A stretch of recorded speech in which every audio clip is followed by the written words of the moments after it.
Hi hello ನಮಸ್ತೆ ಎಲ್ಲರಿಗೂ info media ಜಗತ್ತು ಚಾನಲಿನ ಮತ್ತೊಂದು ವಿಡಿಯೋಗೆ ಸ್ವಾಗತ ಸುಸ್ವಾಗತ. ಸ್ನೇಹಿತರೆ, ಎಲ್ಲರೂ ಹೇಗಿದ್ದೀರಾ?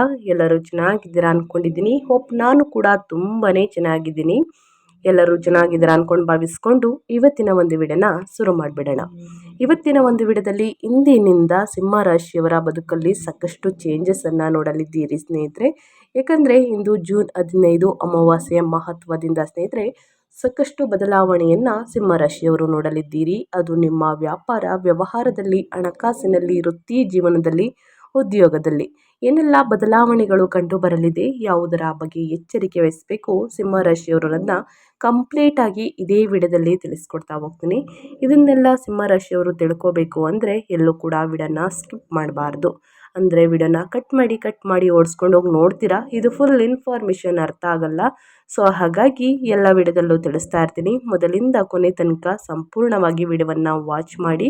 ವಿಡಿಯೋದಲ್ಲಿ ಒಳ್ಳೆಯ ಮಾಹಿತಿ ಸಿಕ್ಕಿದ್ದಲ್ಲಿ ತಪ್ಪದೆ ವಿಡಿಯೋಗೊಂದು ಲೈಕ್ ಕೊಟ್ಟು, ಇನ್ನೂ ನನ್ನ ಚಾನಲ್ನ ಸಬ್ಸ್ಕ್ರೈಬ್ ಮಾಡ್ಕೊಂಡಿಲ್ಲ ಅಂದರೆ ದಯವಿಟ್ಟು ಇನ್ಫಾ ಮೀಡಿಯಾಗೆ ಸಬ್ಸ್ಕ್ರೈಬ್ ಆಗಿ ನಿಮ್ಮ ಅಭಿಪ್ರಾಯಗಳನ್ನು ಕಮೆಂಟ್ ಬಾಕ್ಸಲ್ಲಿ ತಿಳಿಸಬಹುದು. ಓಂ ಶ್ರೀ ಮಹಾಲಕ್ಷ್ಮಿ ನಮಃ ಅಂತ ಕಮೆಂಟ್ ಮಾಡಿ. ಮಹಾಲಕ್ಷ್ಮಿಯ ಅನುಗ್ರಹದಿಂದ ನಿಮ್ಮ ಜೀವನದಲ್ಲಿರುವ ಕಷ್ಟಗಳು, ಸಮಸ್ಯೆಗಳು, ಅಡಚಣೆಗಳು, ತೊಂದರೆಗಳು ಎಲ್ಲವೂ ಕೂಡ ಸಂಪೂರ್ಣವಾಗಿ ನಿವಾರಣೆಯಾಗಲಿ ಅಂತ ಕೇಳ್ಕೊತಾ ವಿಡಿಯೋದ ಕಡೆ ಗಮನ ಕೊಡ್ತಾ ಹೋಗೋಣ. ಹೌದು ಸ್ನೇಹಿತರೆ, ನಮ್ಮ ಹಿಂದೂ ಧರ್ಮದಲ್ಲಿ ಜೂನ್ 15ರಂದು ಬರುವಂತಹ ಈ ಅಮಾವಾಸ್ಯೆಯು ವಿಶೇಷ ಧಾರ್ಮಿಕ ಮಹತ್ವವನ್ನು ಹೊಂದಿದೆ. ಈ ದಿನವು ಸೋಮವಾರದಂದು ಬಂದಿರುವುದರಿಂದ ಇದನ್ನು ಸೋಮಾವತಿ ಅಮಾವಾಸ್ಯೆ ಎಂದು ಕರೆಯಲಾಗುತ್ತದೆ. ಇದು ಪಿತೃಗಳ ಆರಾಧನೆಗೆ, ಆಧ್ಯಾತ್ಮಿಕ ಅಭಿವೃದ್ಧಿಗೆ ಮತ್ತು ದಾನ ಧರ್ಮಗಳಿಗೆ ಅತ್ಯಂತ ಶ್ರೇಷ್ಠವಾದಂತಹ ದಿನವಾಗಿದೆ. ಈ ದಿನದ ಪ್ರಮುಖ ಮಹತ್ವ ಮತ್ತು ಆಚರಣೆಗಳ ಬಗ್ಗೆ ಹೇಳೋದಾದರೆ ಸ್ನೇಹಿತರೆ, ಸಾಕಷ್ಟು ಬದಲಾವಣೆಗಳನ್ನು ನೋಡಲಿದ್ದೀರಿ ಅಂತಲೇ ಹೇಳಬಹುದು. ಯಾಕಂದರೆ ಮೊದಲನೇದಾಗಿ ಪಿತೃ ಕಾರ್ಯಗಳು ಅಂದರೆ ಅಮಾವಾಸ್ಯೆಯ ದಿನ ಪಿತೃಗಳು ಅಂದರೆ ಪೂರ್ವಜರ ಆತ್ಮಗಳಿಗೆ ಶಾಂತಿ ಸಿಗಲೆಂದು ಪಿತೃ ತರ್ಪಣ ಶ್ರದ್ಧಾ ಮಾಡಲಾಗುತ್ತದೆ. ಈ ದಿನ ಪೂರ್ವಜರ ಆಶೀರ್ವಾದ ಪಡೆದರೆ ಜೀವನದಲ್ಲಿರುವ ಪಿತೃದೋಷ ನಿವಾರಣೆಯಾಗುತ್ತದೆ. ಇನ್ನು ಸೋಮಾವತಿ ಅಮಾವಾಸ್ಯೆಯ ವಿಶೇಷತೆ ಏನಂದರೆ, ಚಂದ್ರನಿಲ್ಲದ ಕತ್ತಲೆಯ ರಾತ್ರಿಯಾದ ಈ ದಿನದಂದು ಸೋಮವಾರ ಬಂದಿರುವುದು ಅತ್ಯಂತ ಅಪರೂಪ ಮತ್ತು ಮಂಗಳಕರ. ಈ ದಿನದಂದು ಉಪವಾಸವಿದ್ದು ಅರಳಿ ಮರವನ್ನು ಪೂಜಿಸುವುದರಿಂದ ಸಕಲ ಸೌಭಾಗ್ಯಗಳು ಸ್ನೇಹಿತರೆ ಪ್ರಾಪ್ತಿಯಾಗುತ್ತವೆ. ಇನ್ನು ದಾನ ಮತ್ತು ಪವಿತ್ರ ಸ್ಥಾನಕ್ಕೆ ಪವಿತ್ರವಾದಂತಹ ದಿನ, ಶುಭ ದಿನ ಅಂತಲೇ ಹೇಳಬಹುದು. ಗಂಗಾ ನದಿ ಸೇರಿದಂತೆ ಪವಿತ್ರ ನದಿಗಳಲ್ಲಿ ಅಥವಾ ತೀರ್ಥಕ್ಷೇತ್ರಗಳಲ್ಲಿ ಸ್ನಾನ ಮಾಡುವುದು, ಅಥವಾ ಸ್ನೇಹಿತರೆ ಇದನ್ನೆಲ್ಲ ಮಾಡೋದಕ್ಕೆ ಆಗಲಿಲ್ಲ ಅಂದರೆ ಮನೆಯಲ್ಲಿ ಗಂಗಾ ಜಲ ಬೆರೆಸಿದ ನೀರನ್ನು ಸ್ನಾನ ಮಾಡುವುದು, ಅಥವಾ ಅರಿಶಿಣ ಮತ್ತು ಒಂದು ಕಲ್ಲುಪ್ಪನ್ನು ಹಾಕಿ ಸ್ನಾನ ಮಾಡುವುದರಿಂದನೂ ಕೂಡ ದೇಹ ಮತ್ತು ಮನಸ್ಸು ಶುದ್ಧೀಕರಿಸುತ್ತದೆ. ಬಡವರಿಗೆ ಮತ್ತು ನಿರ್ಗತಿಕರಿಗೆ ದಾನ ಮಾಡುವುದರಿಂದ ವಿಶೇಷ ಪುಣ್ಯ ಪ್ರಾಪ್ತಿಯಾಗುತ್ತದೆ. ಅನ್ನದಾನ ಮಾಡುವುದು, ವಸ್ತ್ರದಾನವನ್ನು ಮಾಡುವುದು, ಇನ್ನು ಕಾಣಿಕೆಯನ್ನು ನೀಡುವುದು ಬಹಳ ಶ್ರೇಷ್ಠ. ಸೊ ಹಾಗಾಗಿ ಹಸಿದವರಿಗೆ ಅನ್ನವನ್ನು ಕೊಡುವುದು ಅತ್ಯಂತ ಪುಣ್ಯ ಬರುವುದಿಲ್ಲ, ವಿಶೇಷ ಪುಣ್ಯ ಲಭಿಸುತ್ತದೆ ಅಂತಲೇ ಹೇಳಬಹುದು. ಇನ್ನು ಆಧ್ಯಾತ್ಮಿಕ ಆರಂಭ, ಈ ದಿನವು ಹೊಸ ಸೃಷ್ಟಿ ಅಂತಲೇ ಹೇಳಬಹುದು. ನವೀಕರಣ ಹಾಗೂ ಅಜ್ಞಾನದಿಂದ ಜ್ಞಾನದ ಕಡೆಗೆ ಸಾಗುವಂತಹ ಆಧ್ಯಾತ್ಮಿಕ ಪ್ರಯಾಣವನ್ನು ಪ್ರತಿನಿಧಿಸುತ್ತದೆ. ಮೌನ ಆಚರಿಸುವುದು ಮತ್ತು ಧ್ಯಾನ ಮಾಡುವುದು ಈ ದಿನ ಮತ್ತೊಂದು ಮಹತ್ವದಾಗಿದೆ. ಇನ್ನು ದೀಪಾರಾಧನೆ, ಪೂರ್ವಜರಿಗೆ ಗೌರವವನ್ನು ಸೂಚಿಸಲು ಮನೆಯ ಮುಖ್ಯ ದ್ವಾರದಲ್ಲಿ ಮತ್ತು ದೇವಾಲಯಗಳಲ್ಲಿ ದೀಪವನ್ನು ಬೆಳಗಿಸಲಾಗುತ್ತದೆ. ಬೆಳಿಗ್ಗೆ ಯಾರಿಗೆ ದೀಪಾರಾಧನೆ ಮಾಡೋದಕ್ಕೆ ಆಗಲಿಲ್ಲ ಸ್ನೇಹಿತರೆ, ಅಂಥವ್ರು ಸಂಜೆ ಕೂಡ ಮಾಡ್ಬೋದು, ತಪ್ಪದೇ ಮಾಡಿ. ಏನೆಲ್ಲ ಮಾಡಬೇಕು ಅನ್ನೋದನ್ನ ಕಂಪ್ಲೀಟಾಗಿ ತಿಳಿಸ್ಕೊಟ್ಟಿದ್ದೀನಿ ಸ್ನೇಹಿತರೆ. ಇದನ್ನೆಲ್ಲ ತಿಳ್ಕೊಂಡಾದ ನಂತರ ಇಂದಿನಿಂದ ಅಂದರೆ ಸಿಂಹರಾಶಿಯವರಿಗೆ ಏನೆಲ್ಲ ಬದಲಾವಣೆಗಳು ಕಂಡು ಬರಬಹುದು, ಯಾವುದರ ಬಗ್ಗೆ ಸಿಂಹರಾಶಿಯವರು ಅಂದರೆ ನಿಮ್ಮ ವೃತ್ತಿ ವ್ಯಾಪಾರ ವ್ಯವಹಾರದಲ್ಲಿ ಏನೆಲ್ಲ ಬದಲಾವಣೆಗಳನ್ನು ನೋಡಲಿದ್ದೀರಿ, ಯಾವುದರ ಬಗ್ಗೆ ಬಹಳಷ್ಟು ಎಚ್ಚರಿಕೆ ವಹಿಸಬೇಕು ಸಿಂಹರಾಶಿಯವರು ಅನ್ನೋದನ್ನ ಕಂಪ್ಲೀಟಾಗಿ ತಿಳಿಸ್ಕೊಡ್ತಾ ಹೋಗ್ತೀನಿ. ಈ ಅದೃಷ್ಟ ರಾಶಿ ನಿಮ್ಮ ಕುಟುಂಬದಲ್ಲಿ ಮತ್ತು ನಿಮ್ಮ ಸ್ನೇಹಿತರಲ್ಲಿ ಅಥವಾ ನಿಮ್ಮ ಹಿತೈಷಿಗಳು ಯಾರೇ ಆಗಿದ್ದರೂ ಕೂಡ ಅವ್ರಿಗೆ ವಿಡಿಯೋವನ್ನು ಶೇರ್ ಮಾಡಿ. ನಿಮ್ಮ ಕಡೆಯಿಂದ ಅದೃಷ್ಟದ ಭವಿಷ್ಯವನ್ನು ಅವರು ಕೂಡ ತಿಳ್ಕೊಂಡಂಗಾಗುತ್ತೆ. ಹೌದು, ಸಿಂಹ ರಾಶಿಯವರಿಗೆ ಪ್ರಮುಖ ಮುಖ್ಯಾಂಶಗಳನ್ನು ಹೇಳೋದಾದರೆ, ಜೂನ್ 15ರಿಂದ ವಿದೇಶಿ ಅವಕಾಶಗಳು ಮತ್ತು ಶುಭ ಖರ್ಚುಗಳು ಬರಬಹುದು. ಜೂನ್ ತಿಂಗಳಲ್ಲಿ ನಿಮ್ಮ 12ನೇ ಮನೆಗೆ ಉಚ್ಚ ಗುರುವಿನ ಪ್ರವೇಶವು ವಿದೇಶಕ್ಕೆ ಪ್ರಯಾಣಿಸುವ ನಿಮ್ಮ ಆಸೆಯನ್ನು ಪೂರೈಸುತ್ತದೆ. ಕುಟುಂಬದ ಆಚರಣೆಗಳು ಮತ್ತು ಶುಭ ಸಮಾರಂಭಗಳಿಗಾಗಿ ನೀವು ಸಂತೋಷದಿಂದ ಹಣವನ್ನು ಖರ್ಚು ಮಾಡುತ್ತೀರಿ. ಇನ್ನು ಲಾಭದ ಸ್ಥಾನದಲ್ಲಿ ಸೂರ್ಯ ಅಂತಲೇ ಹೇಳಬಹುದು. ಜೂನ್ 15ರ ನಂತರ ನಿಮ್ಮ ರಾಶಿಯ ಅಧಿಪತಿಯಾದ ಸೂರ್ಯನು 11ನೇ ಮನೆಗೆ ಬದಲಾಗುವುದರಿಂದ ಆರ್ಥಿಕ ವಿಜಯ ನಿಶ್ಚಿತ, ನಿಮ್ಮ ಆಸೆಗಳು ಈಡೇರುತ್ತವೆ ಮತ್ತು ಸರ್ಕಾರಿ ಸಂಬಂಧಿತ ಕಾರ್ಯಗಳು ಸುಗಮವಾಗಿ ಪೂರ್ಣಗೊಳ್ಳುತ್ತವೆ. ಇನ್ನು ವೃತ್ತಿ ಜೀವನದ ಉತ್ತುಂಗ. ಜೂನ್ ದ್ವಿತೀಯಾರ್ಧದಂದು ಮಂಗಳನು ನಿಮ್ಮ ವೃತ್ತಿ ಸ್ಥಾನವಾದ 10ನೇ ಮನೆಗೆ ಋಷಭಕ್ಕೆ ಪ್ರವೇಶಿಸುವುದು ಕೆಲಸದ ಸ್ಥಳದಲ್ಲಿ ನಿಮಗೆ ಸಂಪೂರ್ಣ ಅಧಿಕಾರವನ್ನು ನೀಡುತ್ತದೆ. ಬಡ್ತಿ ಅಥವಾ ಹೊಸ ಜವಾಬ್ದಾರಿಗಳು ನಿಮಗಾಗಿ ಕಾಯುತ್ತಿವೆ ಅಂತಲೇ ಹೇಳಬಹುದು. ಒಟ್ಟಾರೆಯಾಗಿ ಹೇಳೋದಾದರೆ ಪರಾಭವ ನಾಮ ಸಂವತ್ಸರದ ಜೂನ್ ದ್ವಿತೀಯಾರ್ಧದಲ್ಲಿ 2026ನೇ ವರ್ಷದಲ್ಲಿ ಸಿಂಹರಾಶಿಯವರಿಗೆ ಅತ್ಯಂತ ಕುತೂಹಲಕಾರಿ ಮತ್ತು ಕ್ರಿಯಾಶೀಲ ತಿಂಗಳಾಗಿ ಎದ್ದು ಕಾಣಲಿದೆ. ನಿಮ್ಮ ರಾಶಿಯ ಬರೋಬ್ಬರಿ 5 ಗ್ರಹಗಳಿಂದ ತೀವ್ರವಾಗಿ ಪ್ರಭಾವಿತವಾಗಲಿದೆ. ವಿಶೇಷವಾಗಿ ಜೂನ್ ದ್ವಿತೀಯಾರ್ಧದಂದು ಗುರು ಭಗವಾನ್ ತನ್ನ ಉಚ್ಚ ಸ್ಥಾನವನ್ನು ಪಡೆಯಲು ನಿಮ್ಮ 12ನೇ ಮನೆಗೆ ಅಂದರೆ ವ್ಯಯ ಸ್ಥಾನಕ್ಕೆ ಪ್ರವೇಶಿಸುತ್ತಾರೆ. 12ನೇ ಮನೆಯು ಖರ್ಚುಗಳನ್ನು ಪ್ರತಿನಿಧಿಸುತ್ತದೆ. ಗುರುವು ಉಚ್ಚನಾಗಿರುವುದರಿಂದ ಈ ಖರ್ಚುಗಳು ಶುಭ ಕಾರ್ಯಗಳು, ಆಸ್ತಿ ಸಂಪಾದನೆ ಅಥವಾ ಸ್ನೇಹಿತರೆ ವಿದೇಶ ಪ್ರಯಾಣದಂತಹ ಲಾಭದಾಯಕ ಉದ್ದೇಶಗಳಿಗಾಗಿ ವಿನಿಯೋಗವಾಗುತ್ತವೆ. ಇದಲ್ಲದೆ ಜೂನ್ 15ರಿಂದ ನಿಮ್ಮ ರಾಶಿಯ ಅಧಿಪತಿಯಾಗಿರುವ ಸೂರ್ಯನು ಲಾಭದ ಸ್ಥಾನವಾದಂತಹ 11ನೇ ಮನೆಗೆ ಮಿಥುನಕ್ಕೆ ಸಂಚರಿಸುವುದು ಮತ್ತು ಅನಂತರ ಜೂನ್ 21ರ ನಂತರ 10ನೇ ಮನೆಯಲ್ಲಿ ಮಂಗಳನ ದಿಗ್ಬಲವನ್ನು ಪಡೆಯುವುದು ನಿಮ್ಮನ್ನು ವೃತ್ತಿಪರ ಮತ್ತು ಸಾಮಾಜಿಕವಾಗಿ ಊಹಿಸಲಾದಂತಹ ಎತ್ತರಕ್ಕೆ ಏರಿಸುತ್ತದೆ. ಒಟ್ಟಾರೆಯಾಗಿ ಏನೆಲ್ಲ ಬದಲಾವಣೆಯನ್ನು ನೋಡಲಿದ್ದೀರಿ ಇಂದಿನಿಂದ ಸಿಂಹರಾಶಿಯವರಂತ ಕಂಪ್ಲೀಟಾಗಿ ತಿಳಿಸ್ಕೊಟ್ಟಿದ್ದೀನಿ. ಇನ್ನು ಸಿಂಹರಾಶಿಯವರಿಗೆ ಗ್ರಹಗಳ ಸಂಚಾರ ಹೇಗಿರಲಿದೆ, ಯಾವುದರ ಬಗ್ಗೆ ಎಚ್ಚರಿಕೆ ವಹಿಸಬೇಕು ಅನ್ನೋದನ್ನ ಕಂಪ್ಲೀಟಾಗಿ ತಿಳಿಸ್ಕೊಡ್ತಾ ಹೋಗ್ತೀನಿ. ಮೊದಲನೇದಾಗಿ ಸೂರ್ಯ 1ನೇ ಅಧಿಪತಿಯಾಗಿರುವಂತಹ ಲಗ್ನಾಧಿಪತಿಯಾಗಿರುವಂತಹ ಸೂರ್ಯ 10ನೇ ಮನೆಯಿಂದ 11ನೇ ಮನೆಗೆ ಸ್ಥಳಾಂತರಗೊಂಡು ಯಾವ ರೀತಿ ಪ್ರಭಾವವನ್ನು ಬೀರಲಿದೆ ಅಂದರೆ ಜೂನ್ 15ರವರೆಗೆ 10ನೇ ಮನೆಯಲ್ಲಿ ದಿಗ್ಬಲವನ್ನು ಕಾಯ್ದುಕೊಳ್ಳುತ್ತಾನೆ. ಆನಂತರ 11ನೇ ಮನೆಗೆ ಸ್ಥಳಾಂತರಗೊಂಡು ಇಷ್ಟಾರ್ಥಗಳ ಈಡೇರಿಕೆ, ಬೃಹತ್ ಆರ್ಥಿಕ ಲಾಭಗಳು ಮತ್ತು ಸರ್ಕಾರದ ಬೆಂಬಲವನ್ನು ತರುತ್ತಾರೆ. ಇನ್ನು ಜೂನ್ 21ರವರೆಗೆ 9ನೇ ಮನೆಯಲ್ಲೇ ಇದ್ದು ಅದೃಷ್ಟವನ್ನು ತರುತ್ತಾರೆ. ಆನಂತರ 10ನೇ ಮನೆಗೆ ತೆರಳಿ ವೃತ್ತಿಪರ ಕೀರ್ತಿ ಮತ್ತು ಪ್ರಬಲ ರಾಜಯೋಗವನ್ನು ಪ್ರಚೋದಿಸುತ್ತದೆ. ಇನ್ನು ಕೇಳಿರ್ತೀರ ಶನಿ ಬಲ ಗುರುಬಲ ಚೆನ್ನಾಗಿದೆಯಾ ಅನ್ನೋದನ್ನ ಕೇಳೋದಾದರೆ ಶನಿ 6 ಮತ್ತು 7ನೇ ಅಧಿಪತಿಯಾಗಿರುವಂತಹ ಶನಿ 8ನೇ ಮನೆಯಲ್ಲಿ ಮೀನರಾಶಿಯಲ್ಲಿ ಯಥಾಸ್ಥಿತಿಯಲ್ಲಿ ಸಂಚಾರವನ್ನು ಮಾಡುತ್ತಿದೆ ಸ್ನೇಹಿತರೆ. ಅಷ್ಟಮ ಶನಿಯ ಸಂಚಾರ ಮುಂದುವರಿಯುತ್ತದೆ ಅಂತಲೇ ಹೇಳ್ಬೋದು ಸಿಂಹರಾಶಿಯವರಿಗೆ. ಇನ್ನು ಪಾಲುದಾರಿಕೆಗಳಲ್ಲಿ ಸವಾಲುಗಳು ಮುಂದುವರಿಯಬಹುದು. ಆರೋಗ್ಯದ ಬಗ್ಗೆ ಕಾಳಜಿ ಅಗತ್ಯ. ಇನ್ನು ಅದೇ ರೀತಿ ಗುರು 5 ಮತ್ತು 8ನೇ ಅಧಿಪತಿಯಾಗಿರುವಂತಹ ಗುರು 12ನೇ ಮನೆಯಲ್ಲಿ ಉಚ್ಚ ಸ್ಥಿತಿಯಲ್ಲಿ ಜೂನ್ ತಿಂಗಳಲ್ಲಿ ಕರ್ಕಟಕದಲ್ಲಿ ಸಂಚಾರವನ್ನು ಮಾಡುತ್ತಿದೆ. ವಿದೇಶ ಪ್ರಯಾಣಗಳು, ಮನೆಯಲ್ಲಿ ಶುಭ ಸಮಾರಂಭಗಳು, ಆಧ್ಯಾತ್ಮಿಕ ಒಲವು ಮತ್ತು ನೆಮ್ಮದಿಯ ನಿದ್ರೆ ಅಂತಲೇ ಹೇಳ್ಬೋದು. ಇದು ಗ್ರಹಗಳ ಸಂಚಾರ ಮತ್ತು ಗ್ರಹಗಳ ಸ್ಥಾನ ಬದಲಾವಣೆಯಿಂದ ಆಗುವಂತಹ ಪ್ರಭಾವವನ್ನು ಸಿಂಹರಾಶಿಯವರು ನೋಡಲಿದ್ದೀರಿ. ಇವಾಗ ವೃತ್ತಿ ಜೀವನದ ಬಗ್ಗೆ ಹೇಳೋದಾದರೆ, ನಿಮ್ಮ ಕೆರಿಯರ್ ಬಗ್ಗೆ ಹೇಳೋದಾದರೆ, ನಿಮ್ಮ ಉದ್ಯೋಗ ಅಂದರೆ ನಿಮ್ಮ ಜಾಬ್ ಬಗ್ಗೆ ಹೇಳೋದಾದರೆ ಏನೆಲ್ಲ ಬದಲಾವಣೆಯನ್ನು ಸಿಂಹರಾಶಿಯವರು ನೋಡಲಿದ್ದೀರಿ ಅಂದರೆ ಈ ತಿಂಗಳು ಸಿಂಹರಾಶಿಯವರ ವೃತ್ತಿಪರ ಜೀವನಕ್ಕೆ ಪ್ರಬಲವಾದಂತಹ ಆಸ್ತಿಯಾಗಿ ಕಾರ್ಯನಿರ್ವಹಿಸುತ್ತದೆ. ತಿಂಗಳ ದ್ವಿತೀಯಾರ್ಧದಿಂದ ನಿಮ್ಮ 10ನೇ ಮನೆಯಲ್ಲಿ ಸಂಚರಿಸುತ್ತಿರುವಂತಹ ನಿಮ್ಮ ರಾಶಿಯ ಅಧಿಪತಿ ಸೂರ್ಯನು ಕೆಲಸದಲ್ಲಿ ನಿಮ್ಮ ಅಧಿಕಾರವನ್ನು ಖಚಿತಪಡಿಸುತ್ತಾನೆ. ಆದಾಗ್ಯೂ ಅತ್ಯಂತ ನಿರ್ಣಾಯಕ ಬದಲಾವಣೆಯು ತಿಂಗಳ ಅಂತ್ಯದ ವೇಳೆಗೆ ತೆರೆದುಕೊಳ್ಳುತ್ತದೆ. ಇನ್ನು ಜೂನ್ 21ರಂದು ನಿಮ್ಮ ಯೋಗಕಾರಕ ಮಂಗಳನು ವೃತ್ತಿ ಸ್ಥಾನವಾದಂತಹ 10ನೇ ಮನೆಗೆ ಅಂದರೆ ಋಷಭಕ್ಕೆ ಪ್ರವೇಶಿಸುವುದು ನಿಮ್ಮಲ್ಲಿ ಅಪಾರ ಧೈರ್ಯ ಮತ್ತು ಅಚಲವಾದಂತಹ ದೃಢ ನಿಶ್ಚಯವನ್ನು ತುಂಬುತ್ತಾರೆ.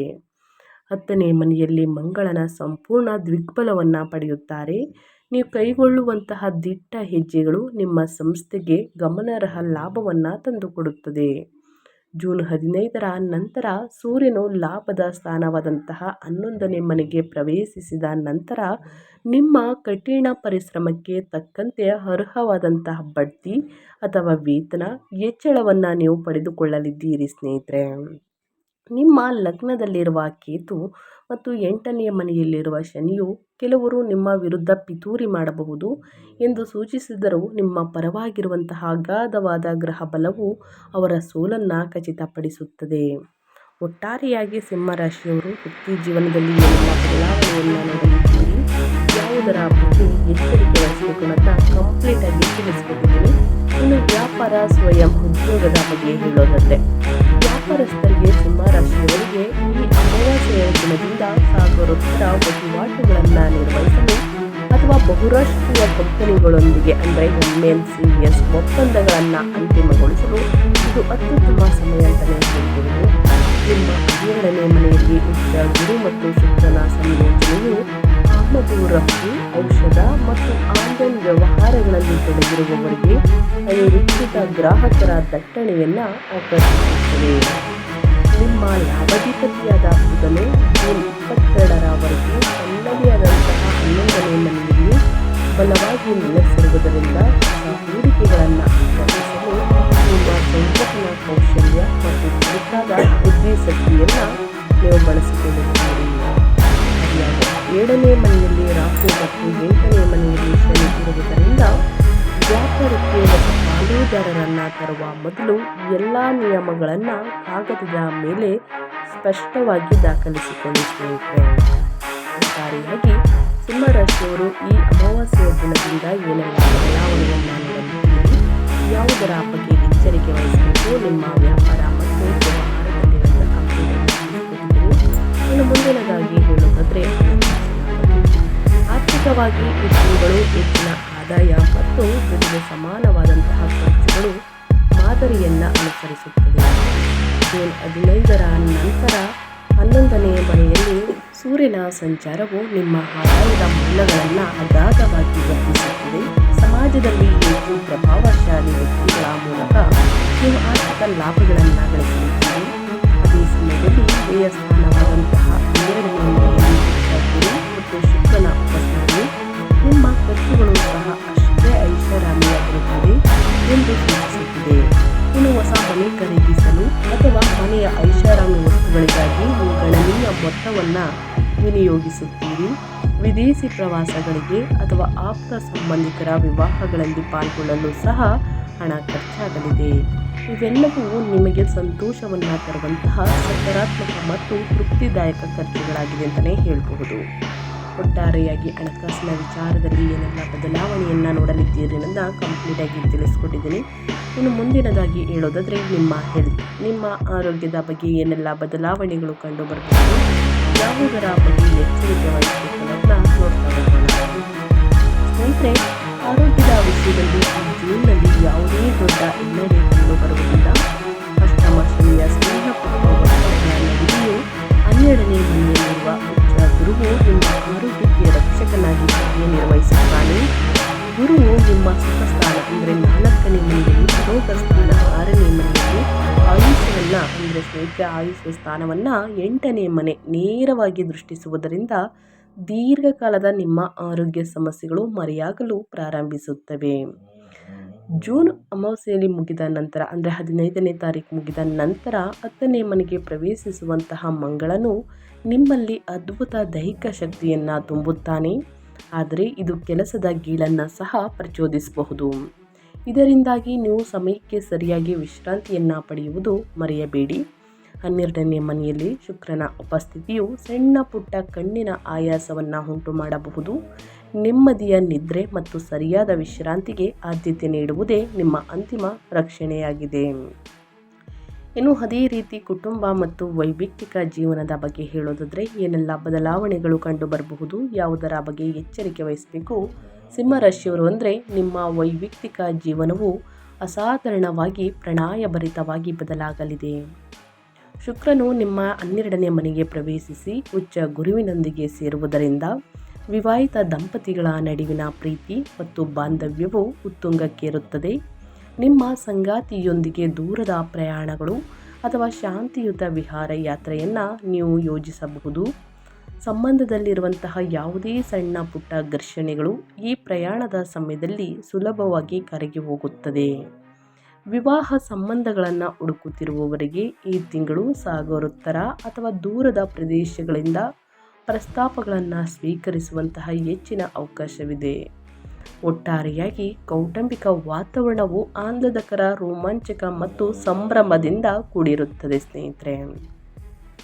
ಇನ್ನು ವಿದ್ಯಾರ್ಥಿಗಳ ಬಗ್ಗೆ ಹೇಳೋದಾದರೆ, ಶಿಕ್ಷಣದಲ್ಲಿ ಜೂನ್ 15ನೇ ತಾರೀಕು ಅಮಾವಾಸ್ಯೆಯ ನಂತರ ಏನೆಲ್ಲ ಬದಲಾವಣೆಯನ್ನು ಸಿಂಹರಾಶಿಯವರು ನೋಡಲಿದ್ದೀರಿ, ಯಾವುದರ ಬಗ್ಗೆ ಎಚ್ಚರಿಕೆ ವಹಿಸಬೇಕು ಅಂದರೆ, ನಿಮ್ಮ ವಿದ್ಯಾಧಿಪತಿಯಾದ ಗುರುವು 12ನೇ ಮನೆಯಲ್ಲಿ ಉಚ್ಚ ಸ್ಥಿತಿಯಲ್ಲಿ ಸಂಚರಿಸುತ್ತಿರುವುದು ವಿದೇಶದಲ್ಲಿ ಉನ್ನತ ಶಿಕ್ಷಣವನ್ನು ಪಡೆಯಲು ಬಯಸುವಂತಹ ವಿದ್ಯಾರ್ಥಿಗಳಿಗೆ ದೊಡ್ಡ ವರದಾನವಾಗಿದೆ. ವೀಸಾ ಅನುಮೋದನೆಗಳು ಮತ್ತು ವಿಶ್ವವಿದ್ಯಾನಿಲಯದ ಪ್ರವೇಶ ಪ್ರಕ್ರಿಯೆಗಳು ಸುಗಮವಾಗಿ ಪೂರ್ಣಗೊಳ್ಳುತ್ತವೆ. 11ನೇ ಮನೆಯಲ್ಲಿ ಸೂರ್ಯ ಬುಧರ ಸಂಯೋಜನೆಯು ಸ್ಪರ್ಧಾತ್ಮಕ ಪರೀಕ್ಷೆಗಳಲ್ಲಿ ಅತ್ಯುತ್ತಮ ಅಂಕಗಳನ್ನು ಖಚಿತಪಡಿಸುತ್ತದೆ. ಜೊತೆಗೆ ಶೈಕ್ಷಣಿಕ ವಿದ್ಯಾರ್ಥಿ ವೇತನಕ್ಕೆ ಬಾಗಿಲು ತೆರೆಯುವಂತಹ ಸಾಧ್ಯತೆ ಇದೆ. ಸ್ನೇಹಿತರೆ, ಸಿಂಹರಾಶಿಯವರು ಏನೆಲ್ಲ ಅದೃಷ್ಟದ ಫಲಗಳನ್ನು ವ್ಯಾಪಾರ ವ್ಯವಹಾರದಲ್ಲಿ, ನಿಮ್ಮ ಆರೋಗ್ಯದಲ್ಲಿ, ಇನ್ನು ಸಣ್ಣ ಪುಟ್ಟ ಹೊಸದಾಗಿ ಉದ್ಯೋಗವನ್ನು ಶುರು ಮಾಡುವುದಕ್ಕೆ, ಜೊತೆಗೆ ವಿದ್ಯಾರ್ಥಿಗಳಿಗೆ ಸ್ನೇಹಿತರೆ ಏನೆಲ್ಲ ಬದಲಾವಣೆಯನ್ನು ನೋಡಲಿದ್ದೀರಿ, ಯಾವುದರ ಬಗ್ಗೆ ಎಚ್ಚರಿಕೆ ವಹಿಸಬೇಕು ಅನ್ನೋದನ್ನ ಕಂಪ್ಲೀಟಾಗಿ ತಿಳಿಸ್ಕೊಟ್ಟಿದ್ದೀನಿ. ಅದೇ ರೀತಿ ಈ ತಿಂಗಳಲ್ಲಿ ಅನುಸರಿಸಬೇಕಾದ ಜ್ಯೋತಿಷ್ಯದ ಪರಿಹಾರಗಳನ್ನು ತಿಳಿಸ್ಕೊಡ್ತೀನಿ. ಈ ಪರಿಹಾರವನ್ನು ಈ ದಿನ ಅನುಸರಿಸುವುದರಿಂದ ಕಷ್ಟಗಳು, ಸಮಸ್ಯೆಗಳು ಸಿಂಹರಾಶಿಯವರಿಗೆ ನಿವಾರಣೆಯಾಗಲಿದೆ. ಅಷ್ಟಮ ಶನಿಯ ಒತ್ತಡವನ್ನು ತಗ್ಗಿಸಲು ಮತ್ತು 11ನೇ ಮನೆಯ ಸೂರ್ಯ ಹಾಗೂ ದಿಗ್ಬಲವನ್ನು ಹೊಂದಿರುವ ಮಂಗಳನ ಶಕ್ತಿಯನ್ನು ಸಂಪೂರ್ಣವಾಗಿ ಬಳಸಿಕೊಳ್ಳಲು ನಾನು ಹೇಳುವಂತಹ ಪರಿಹಾರವನ್ನು ಕೈಗೊಳ್ಳಿ. ಮೊದಲನೇದಾಗಿ ಶನಿ ಪರಿಹಾರ. 8ನೇ ಮನೆಯಲ್ಲಿರುವ ಶನಿಯಿಂದ ಉಂಟಾಗುವ ಮಾನಸಿಕ ಆತಂಕಗಳನ್ನು ದೂರ ಮಾಡಲು ಪ್ರತಿ ಶನಿವಾರ ಆಂಜನೇಯನಿಗೆ ವೀಳ್ಯದೆಲೆ ಪೂಜೆ ಸಲ್ಲಿಸಿ ಅಥವಾ ಸುಂದರ ಕಾಂಡವನ್ನು ಪಠಿಸಿ, ಇನ್ನು ಹನುಮಂತನಿಗೆ ಪೂಜೆಯನ್ನು ಮಾಡುತ್ತಾ ಹನುಮಂತನ ಮಂತ್ರವನ್ನು ಅಂದರೆ ಸ್ತೋತ್ರವನ್ನು ಸ್ನೇಹಿತರ ಪಠಿಸುವುದು ಬಹಳ ಮುಖ್ಯ. ಇದು ಆತಂಕ, ಭಯ, ನಿರ್ಭಯವೆಲ್ಲವೂ ದೂರವಾಗಲಿದೆ. ಇನ್ನು ಸೂರ್ಯನ ಆರಾಧನೆ. ಜೂನ್ 15ರ ನಂತರ 11ನೇ ಮನೆಯ ಸೂರ್ಯನು ನೀಡುವಂತಹ ಆರ್ಥಿಕ ಅದೃಷ್ಟವನ್ನು ದ್ವಿಗುಣಗೊಳಿಸಲು ಪ್ರತಿದಿನ ಮುಂಜಾನೆ ತಾಮ್ರದ ಪಾತ್ರೆಯಿಂದ ಸೂರ್ಯದೇವರಿಗೆ ಅಗ್ರವನ್ನು ನೀರನ್ನು ಅರ್ಪಿಸಿ ಆದಿತ್ಯ ಹೃದಯ ಸ್ತೋತ್ರವನ್ನು ಹೇಳಿ ಸ್ನೇಹಿತರೆ. ಓಂ ಸೂರ್ಯಾಯ ನಮಃ ಎಂಬ ಮಂತ್ರವನ್ನು ಕೂಡ ಹೇಳಬಹುದು. ತಪ್ಪದೇ ಹೇಳುವುದರಿಂದ ವ್ಯಾಪಾರ ವ್ಯವಹಾರದಲ್ಲಿದ್ದಂತಹ ಸಮಸ್ಯೆಗಳು, ಹಣಕಾಸಿನಲ್ಲಿರುವಂತಹ ಸಮಸ್ಯೆಗಳು ಕ್ರಮೇಣವಾಗಿ ಕಡಿಮೆಯಾಗಲಿದೆ. ಸೊ ಹಾಗಾಗಿ ಈ ಒಂದು ಪರಿಹಾರವನ್ನು ಮಾಡಿ. ಈ ದಿನ ಆದಷ್ಟು ಪಿತ್ರಾರ್ಜಿತ ಆಸ್ತಿಯಲ್ಲಿ ಸಾಕಷ್ಟು ಸಮಸ್ಯೆಗಳನ್ನು ನೋಡಿರ್ತೀರ.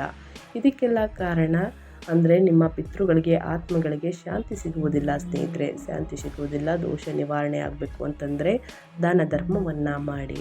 ಬಡವರಿಗೆ, ನಿರ್ಗತಿಕರಿಗೆ ನಿಮ್ಮ ಕೈಯಲ್ಲಾದಷ್ಟು ಹಣ ಸಹಾಯವನ್ನು ಮಾಡಿ. ಅನ್ನದಾನ, ವಸ್ತ್ರದಾನವನ್ನು ನೀಡಿ. ಇನ್ನು 12ನೇ ಮನೆಯ ಗ್ರಹಗಳಿಂದ ಉಂಟಾಗುವ ವಿಪರೀತ ಆರ್ಥಿಕ ಸೋರಿಕೆಯನ್ನಂದರೆ ಹಣಕಾಸಿನಲ್ಲಿ ಸಾಕಷ್ಟು ಖರ್ಚಾಗ್ತಾ ಇರುತ್ತೆ. ಇದನ್ನು ತಡೆಯಲು ಗುರುವಾರದಂದು ಅರ್ಚಕರಿಗೆ ಅಥವಾ ನಿರ್ಗತಿಕ ವಿದ್ಯಾರ್ಥಿಗಳಿಗೆ ಹಳದಿ ವಸ್ತ್ರ ಅಥವಾ ಬೇಳೆಕಾಳುಗಳನ್ನು ದಾನ ಮಾಡಿ. ಆದಷ್ಟು ಈ ಸಣ್ಣ ಪುಟ್ಟ ಪರಿಹಾರವನ್ನು ಮಾಡ್ತಾ ಬನ್ನಿ. ಖಂಡಿತವಾಗಿಯೂ ನಿಮ್ಮ ಸಮಸ್ಯೆಗಳು ನಿವಾರಣೆಯಾಗಲಿದೆ ಸ್ನೇಹಿತರೆ. ಇನ್ನು ವಿದ್ಯಾರ್ಥಿಗಳಿಗೆ ಬೇಕಾಗಿರುವಂತಹ ವಸ್ತುಗಳನ್ನು ದಾನ ಮಾಡಿ. ಸಾಕಷ್ಟು ಜನರು ಕೇಳಿರ್ತೀರ, ಸಿಂಹರಾಶಿಯವರಿಗೆ ಜೂನ್ ದ್ವಿತೀಯಾರ್ಧದಲ್ಲಿ ವೃತ್ತಿ ಮತ್ತು ಉದ್ಯೋಗ ಪರಿಸ್ಥಿತಿ ಹೇಗಿರಲಿದೆ ಅಂದರೆ ಮಿಶ್ರ ಫಲಿತಾಂಶವನ್ನು ನೋಡಲಿದ್ದೀರಿ ಸ್ನೇಹಿತರೆ. ಮೇಲಧಿಕಾರಿಗಳಿಂದ ಮೆಚ್ಚುಗೆ ಸಿಗಲಿದೆ. ನಿಮ್ಮ ಶ್ರಮಕ್ಕೆ ತಕ್ಕ ಫಲ ಸಿಗಲಿದೆ ಅಂತಲೇ ಹೇಳ್ಬೋದು. ಇನ್ನು ಇದೇ ತಿಂಗಳಲ್ಲಿ ಹೋಲಿಸಿದರೆ ಜೂನ್ನಲ್ಲಿ ಅಂದರೆ ಮೇ ತಿಂಗಳಿಗೆ ಹೋಲಿಸಿದರೆ ಜೂನ್ ತಿಂಗಳಲ್ಲಿ ಸಿಂಹರಾಶಿಯವರ ಆರ್ಥಿಕ ಪರಿಸ್ಥಿತಿ ಹೇಗಿರಲಿದೆ ಅಂದರೆ ಉತ್ತಮವಾಗಿರಲಿದೆ. ಅಷ್ಟೇ ಕೂಡ ವ್ಯಯ ಅಂದರೆ ಖರ್ಚಾಗಲಿದೆ ಸ್ನೇಹಿತರೆ. ಒಂದಷ್ಟು ಉಳಿತಾಯವನ್ನು ಮಾಡಿ ಅಂತ ಹೇಳ್ತಾ, ಇನ್ನು ಗುರುವಿನ ಸಂಚಾರದಿಂದ ಸಿಂಹರಾಶಿಯವರಿಗೆ ಯಾವ ರೀತಿಯ ಫಲಿತಾಂಶಗಳು ದೊರೆಯಲಿದೆ ಅಂತಂದರೆ ಮಿಶ್ರ ಫಲಿತಾಂಶವನ್ನು ನೋಡಲಿದ್ದೀರಿ. ಈ ಅಮಾವಾಸ್ಯೆಯ ದಿನದಿಂದ ಸಣ್ಣ ಪುಟ್ಟ ಪರಿಹಾರಗಳನ್ನು ಮಾಡಿ ಅಂತ ತಿಳಿಸಿದ್ದೀನಿ. ದಯವಿಟ್ಟು ಈ ಪರಿಹಾರಗಳನ್ನು ಮಾಡಿ. ನಿಮ್ಮ ಸಮಸ್ಯೆಗಳೆಲ್ಲವೂ ಕ್ರಮೇಣವಾಗಿ ಕಡಿಮೆಯಾಗಲಿದೆ. ತಪ್ಪದೆ ಮಾಡಿ ಅಂತ ಹೇಳ್ತಾ ನಾನು ವಿಡಿಯೋವನ್ನು ಎಂಡ್ ಮಾಡ್ತಾ ಇದ್ದೀನಿ. ಇವತ್ತಿನ ಒಂದು ವಿಡಿಯೋದಲ್ಲಿ ಸಿಂಹರಾಶಿಯವರಿಗೆ ಒಳ್ಳೆಯ ಮಾಹಿತಿ ಸಿಕ್ಕಿದ್ದಲ್ಲಿ, ಈ ವಿಡಿಯೋ ಯೂಸ್ಫುಲ್ ಅನಿಸಿದ್ದಲ್ಲಿ ದಯವಿಟ್ಟು ವಿಡಿಯೋಗೆ ಲೈಕ್ ಮಾಡೋದನ್ನ ಮರ್ತಿದ್ರೆ ಲೈಕ್ ಮಾಡಿ. ಇನ್ನೂ ನನ್ನ ಚಾನಲ್ನ ಸಬ್ಸ್ಕ್ರೈಬ್ ಮಾಡ್ಕೊಂಡಿಲ್ಲ ಅಂದರೆ ಇನ್ಫಾರ್ಮೇಟಿಗೆ ಸಬ್ಸ್ಕ್ರೈಬ್ ಆಗಿ ನಿಮ್ಮ ಅಭಿಪ್ರಾಯಗಳನ್ನು ಕಮೆಂಟ್ ಬಾಕ್ಸಲ್ಲಿ ತಿಳಿಸ್ಬಹುದು.